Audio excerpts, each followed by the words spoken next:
How do you experience presence?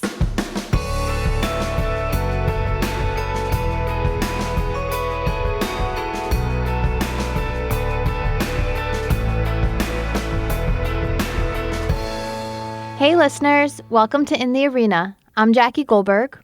And I'm Leah Smart. So today we're going to be diving into what some might call mindfulness, some call meditation, some are unclear on what it is. And what we really want to do is peel back the veil of what it means to be mindful and share how it can be impactful to anybody, anytime, anywhere.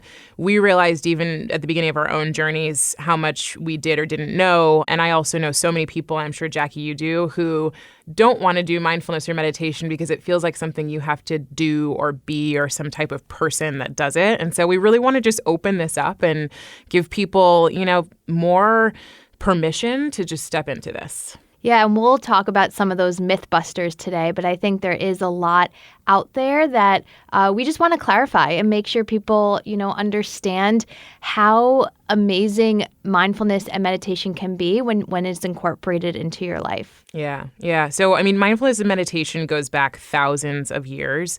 Only in the last 100 or so years has it become more popular on the Western hemisphere in the world. So, what we looked at was some of the interesting information, the numbers around how people are experiencing mindfulness and the growth in it. So one cool stat that we found is that since 2012, the number of people practicing meditation has actually tripled, right? So that's pretty insane, from 4% of the population up now to 14%. And we were wanting to also look at what are some of the things that happen as a result of being mindful, of meditating, of spending time being more aware of yourself and what you want to experience in the world. And some of the things that have been found through the research is that it sharpens your attention, it can reduce stress over time, as well as anxiety. Those two kind of go hand in hand. It improves your relationships. It can also increase your ability to actually be compassionate to others and hopefully also to yourself. So really excited to talk to you all about this today and wanted to open up with some of the myth busters. And so please know, Jackie and I probably at some point in time have thought many of these things. And so, if you feel these things, know that there are many other people like you, and there's also space to actually think about how this might be beneficial to you in the long run. So one of the first myth busters is mindfulness and meditation are the same thing. They're not. So the way that we look at this is mindfulness is sort of the umbrella under which meditation falls in. All of these, the practices exist. We'll talk more about those practices, kind of fall under mindfulness. So being more aware, setting intentions, things like this allow us to be mindful in different ways. So you don't have to be sitting trying to meditate for 25 to 30 minutes in order to be mindful. And we're going to share more about those distinctions. And one thing I'll just add there is that a good way to think about it is that meditation is actually a practice to be more mindful. It's just one of the many channels or practices that you can do to be more present and mindful. I also think that's a piece too, right? We use this term mindfulness, but what does that really mean? And, another way to think of it is just presence or awareness, being in the present moment, being clear, right? So if you don't want to use that word all the time, mindfulness, because it's kind of thrown around a lot of times, using those presence or awareness is another way to do that. Yeah, totally. Another myth buster is that meditation or mindfulness is a religious practice, and it is not. Anyone of any religion can bring mindfulness or meditation into their life. People also look at yoga, right? And they think that's a religious practice. Again, it is not. So really just taking religion out of the equation and recognizing that it's really a mind, body, soul type of exercise. It's very physiological. And as Leah mentioned, we get a ton of benefits that have been scientifically proven. Yep. So religious or not religious, you can do it. And spiritual or not spiritual, you can do it. So Mythbuster number 3 is I have to be spiritual to be mindful or to meditate. You don't. The reason I like to use so many different synonyms for this is it's awareness, it's presence, it's noticing. I mean, there's so many different ways to be mindful that have nothing to do with spirituality and everything to do with how you work with your brain. So just note that, this is really not spirituality. Wherever you're coming from is the right place to start. The fourth mythbuster is that mindfulness is about performance. I've heard from so many people when they're trying to get into cultivating a mindfulness practice in their lives that they feel like they have to not think and not have any thoughts come through, that they have to sit and stop thinking. It's actually not about that at all. We will always have thoughts that are going on in our minds and in our brains. And mindfulness is really around noticing those thoughts and being aware of them and not judging them and allowing them to go through. It is not about performing. It is about a practice. That's why we call it a practice, not a performance. There's always going to be times when you are not at your best and that you're meditating and you're like, oh, that wasn't a great meditation, practice. And that's okay, right? I think there's a lot of self-compassion that also comes into building a mindfulness practice. And so really when you're trying to perform it or trying to be in it, recognize that it's not about performance. It's about a practice and cultivating one. And then I need to set aside a lot of time to be mindful is another myth. So lots of people think you're supposed to sit for 30 minutes, you're supposed to sit for 60 minutes. If you can't do it for that time, then you can't be mindful. I would say you're able to actually do this in a matter of seconds at times. Sometimes it's just like Jackie just mentioned, it's about practice. So sometimes it's about doing it more often with less actual time allocated to it, right? So if you could stop for 30 seconds every hour and just for minutes or for 30 seconds say, all right, I'm listening to my breath or I'm noticing my thoughts or I'm becoming more aware, that's a mindfulness practice in itself. So no time limits there. Yeah. And the last myth that we'll share with you today is that you'll see the results of mindfulness or meditation quickly. It is not something that's going to change for you overnight. It is about cultivating that practice and spending a minute, 2 minutes, 5 minutes, 10 minutes over time, but it's really about habit, right? So we've talked about creating habits. It takes 21 days to start a habit, 12 weeks to really have that become a full-on habit, and then really taking it from there. You'll see the results of a mindfulness or meditation practice over time. It's not something that's going to happen right away. And I actually think this is a really great segue into sharing some of our own stories and paths around meditation. For me, I started meditating in 2017. So it's been a little over 2 years. I remember exactly when it was. It was July of 2017, and I was very interested and intrigued about meditation, and I'm going to focus on meditation specifically, not, the mindfulness as a general theme. I had heard a lot about it. I feel like there's so much out there around the benefits of meditation, but it was just not something I ever really got into or felt like I could get into. But, I was going through changes in my life and I was like, you know what, I'm going to give this a try.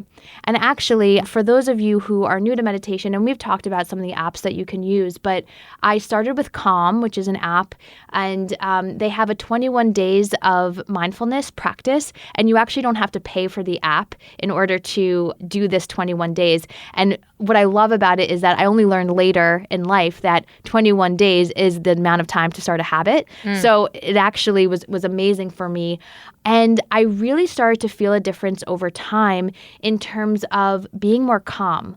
I felt like my overall, it's not that I had anxiety, but just the anxious feelings that would arise in my body, I felt really were subsided over time. After those 21 days, I did feel somewhat of a difference in terms of also my attention span, and I knew that I wanted more of it. And so that was really when I started to get on the path of bringing meditation into my life. And I can't say I do it every day, but it is certainly something that I strive to do every day. And it's often something I think about, right? When I'm in a hectic day or running from meeting to meeting, I think, I really, want to take some time to meditate. And if I don't have that time, I like to be mindful of my breath for even there's 30 seconds. Because again, it's not about taking a lot of time to build in that meditation. It's being aware enough to recognize the benefits of focusing on your breath for that moment and what that does to really bring you back into the present.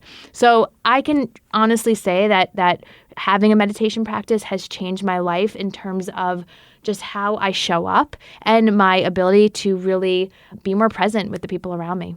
Yeah, and thanks for sharing that. I think one of the big things that comes up is when do we start meditating? Some people, it's like a stick or carrot kind of thing. Like someone's either trying to push you into it or something draws you to it.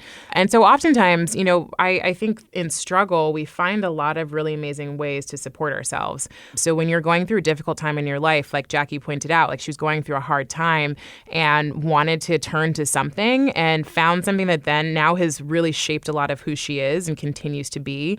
I think if you're going through a hard time, play with different things. This is just one option. And there are many options within, meditation, of course, is one, but many options within mindfulness that can help you as you try to move through, the times that you're going through, whether good or bad. So I love that you kind of shared that was the impetus and then you moved towards it.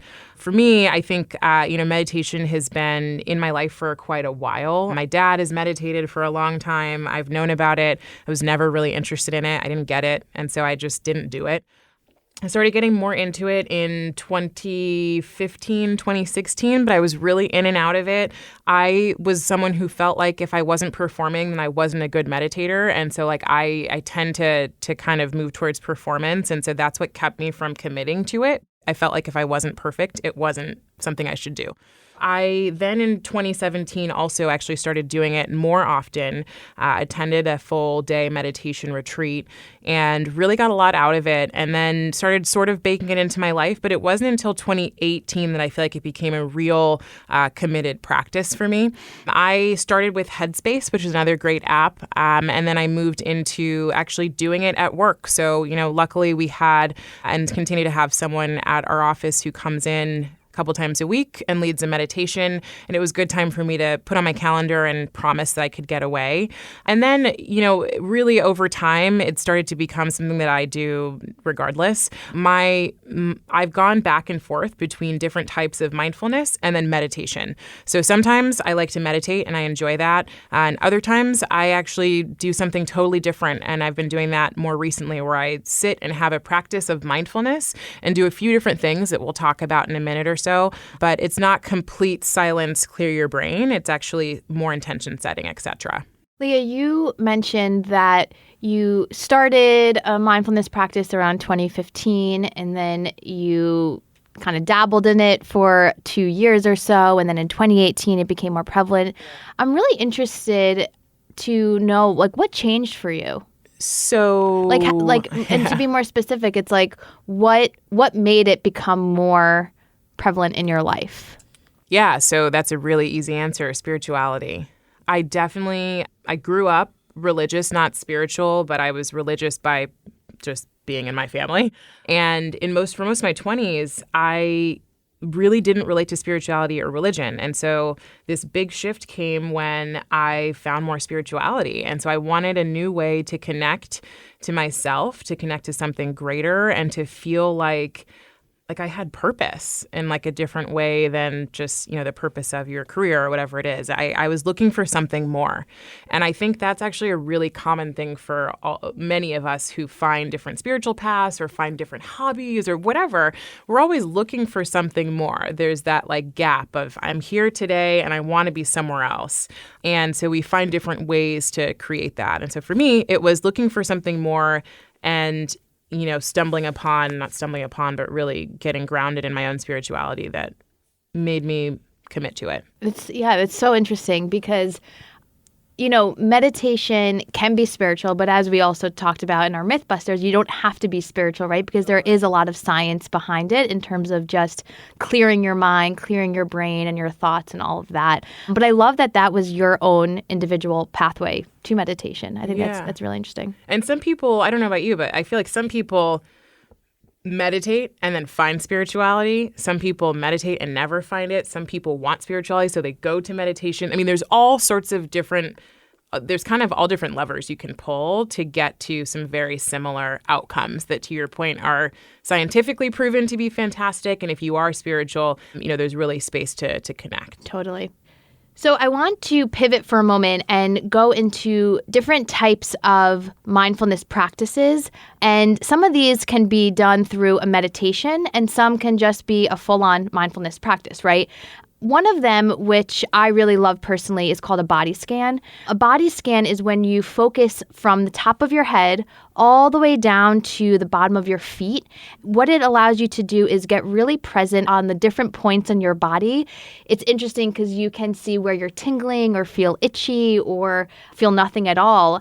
And it allows you to just get very in touch with your body. And what it really does, it helps you tap into your emotions, which I really think is just so, there's just that whole mind, body, soul type of connection that it gives you.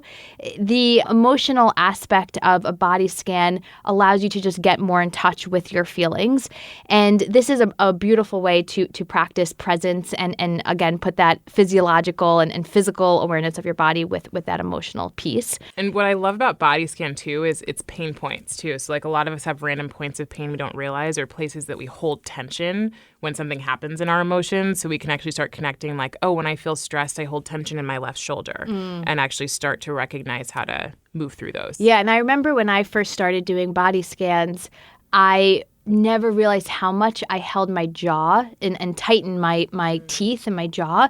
And then when I would do the body scan and would get to my face, my forehead included, like the crinkling of your forehead, I was like, wow, I'm holding so much tension in my face, and it allows you to kind of release that. And it just is a great feeling.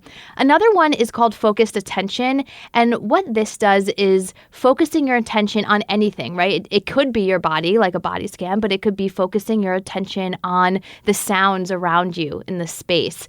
And this really allows you to bring some calm and peace into your life. Another one, which Leah and I, we both love, is called Just Like Me. It is a compassion type of mindfulness practice where you're really thinking about not only giving loving kindness to yourself, but giving loving and kindness to other people.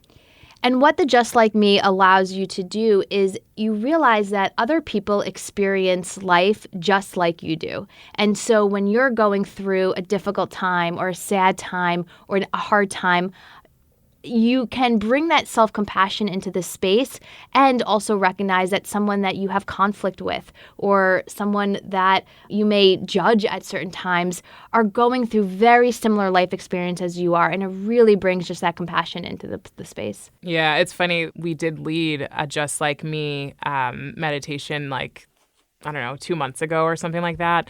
And it is the most memorable one that we've ever done in my mind, because there was somebody that I was really like, I don't typically dislike people, but I really disliked this person. I was like, I just can't stand this person. And of course, when you're doing the Just Like Me meditation, which we won't do today, we'll do a different one. You have to bring somebody into your mind. And so you bring them into your like mind's eye, and you sit and go through all the things that they're going through just like you. And I have never had the same feelings about that person again. That's incredible. Yeah. It was pretty cool. Yeah. So definitely recommend trying that. The other one that we will actually do is intention setting. So I like intention setting because a lot of times we don't think about what we're hoping to bring into our day, into our life, into our space, into a relationship. It's really easy to lose track of this. I think I lose track of it a lot. It's something I'd like to practice more of. But what it allows you to do is, at the beginning of a day or the beginning of a meeting or beginning of a hard conversation or whatever it is, set an intention. How do you want to be? What do you want to bring? How could that look and feel? And then it allows you to kind of flow freely, but flow freely from the point of knowing how you want things to, or how you want to show up, really, right? So it's not an attachment to an outcome necessarily, which can be, easy to go to quickly, like, oh, I want this to turn out this way. It's really just, here's how I want to show up, and here's how it might feel if I continue to show up this way, because ultimately we can only control ourselves. So what you'll do when you want to set an intention is you can choose, again, a point where something's about to start, right? So maybe it's the morning, it's at sunrise. Maybe it's right before a meeting. Maybe it's when you park your car before you walk into work, or when you get off the train, or however you get there. Maybe it's before you go into a hard conversation or into a great conversation. Whatever it is, you can start there. So what I like to do to set intention is first start with a 4-count breath and do that 4 times. And the way that works is you breathe in for 4 seconds, count to 4. You hold your breath at the top for 4. You breathe out through your mouth for 4, and then you hold at the bottom of the breath for 4. And you do that 4 times. And you'll already notice a difference in the way your mind feels and the way your body starts to relax. So when we set an intention, what we really want to focus on is, how do we want this to go? How do we want to show up? What energy are we wanting to bring? What value will that energy bring? And you can even close your eyes and spend a little time visualizing what that might be like for you to bring that energy, what it might be like for others in your interactions. You can also think about, where might things happen that are exciting for you, right? I like to think of moments where I might laugh that day, where I might laugh in that interaction, where I might decide to be more vulnerable and might have a really great experience doing that. And then finally, what can go right when you set this intention, right? What could go right today or in this conversation with you walking in with this intention? And at the end of it, no matter what the outcome is, how do you want to feel at the end of all of it? If it's at the end of your day, the end of your meeting, how do you want to feel based on the intention that you set? And how proud of yourself will you be if you've approached this situation with the intention that you set at the beginning? So I'd encourage you to try that out. Again, we've talked about this, but one of the Mythbusters is you don't have to do this for an hour. You can do this for literally a minute. You can sit for 5 minutes. So choose what works for you and try that out when you get the chance. I love that. Thanks for sharing with our listeners, Leah. That is something that I don't do often, and I really would love to incorporate into my mindfulness practice. So thank you for sharing that. Yeah. And so where else to start, right? You can start at a minute, 2 minutes a day, but there are other things to think through when you're wanting to be mindful.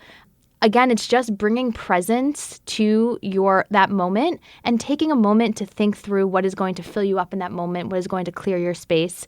Even something as simple as taking a break to walk around your office or taking a music break, right? Playing a favorite song. It's the intentionality behind bringing presence into your life that creates that mindfulness practice. Yeah, totally.